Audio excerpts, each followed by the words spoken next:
Welcome back. Experts say one of the ways higher education could increase funding is by having the legislature let colleges set their own tuition rates. Well, Chancellor Michael Martin says he likes that idea. He even likes the idea of Louisiana grad. But when we sat down with the Chancellor, he said simply raising tuition won't solve every problem. Chancellor Martin, we know that LSU is undergoing a nearly $43 million budget cut right now, and it doesn't seem possible to cut that huge chunk of money at one time. What cuts have we felt already, and what will we see in the near future? Well, to date, we have eliminated a number of positions in administration and tried to streamline some administrative and support functions, and we have allocated some cuts out to the colleges to take out of academic programs. And we have filled the hole to some extent with non-recurring funds.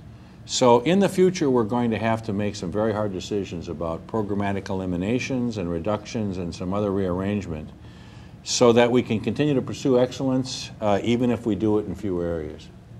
And last March, you said that a 20% cut, which is pretty much what we're seeing now, would put LSU back to 05-06 status before the hurricanes. Faculty decreases would somewhat jeopardize the top-tier status that LSU is in. What does that mean for the flagship agenda? Well, clearly, if we can't find a way to recover some funds and to restructure enough that we can stay on course, it will adversely affect the flagship agenda. This university has come a very long way in a relatively short period of time, and I hate to see it back up, but right now we are in a pretty critical stage. Fortunately, I think the people who are leading the academic units and our support units and our student affairs units and others all understand the need to make some hard choices.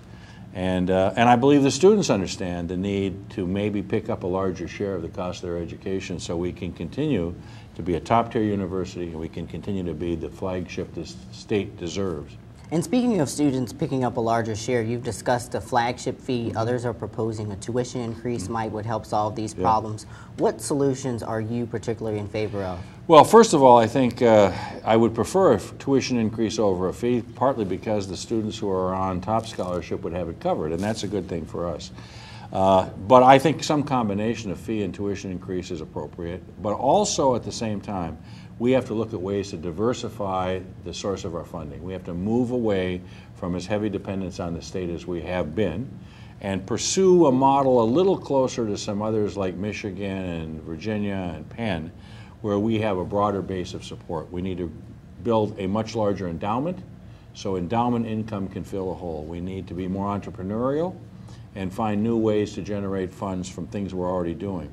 And we need to pursue grants and contracts so that our research agenda can continue to be advanced while we continue to carry a very, very strong educational program. And speaking of state support, when the legislature convenes after June, if no cuts are made, is the worst of this storm over for us? No, I don't believe so. I believe that it's just going to be a pause in the storm for a couple of reasons. One is we still have, as you pointed out, we have to eat about $43 million of cuts already, plus probably close to $10 million in unfunded mandates. When the stimulus money runs out, the state's budget could look even worse than it does today if the economy doesn't recover.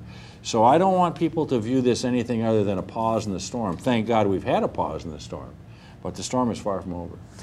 And if the storm is not over yet, what role can students play in all of this? How can they make an impact? Oh, I think there's several ways. First of all, I believe the students have a vested interest in being participants, and I think it starts on both sides.